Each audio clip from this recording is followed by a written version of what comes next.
Welcome to the Slop Temple. We pray this video helps.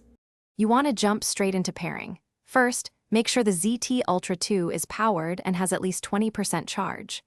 On your phone, enable Bluetooth and location services, then install and open the companion app.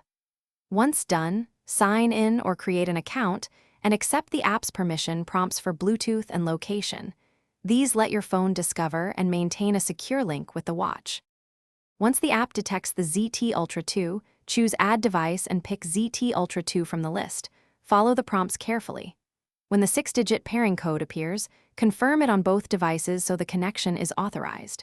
Make sure you allow contacts, message access, and notification permissions. This is why notifications and calls will route to the watch.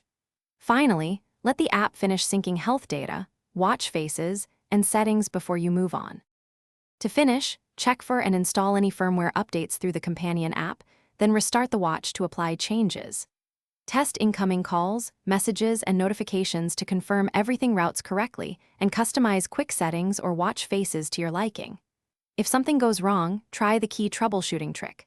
Toggle Bluetooth, force close the app, reboot both devices, and attempt pairing again. This clears stuck connections and Thanks for watching. Consider subscribing if we helped you.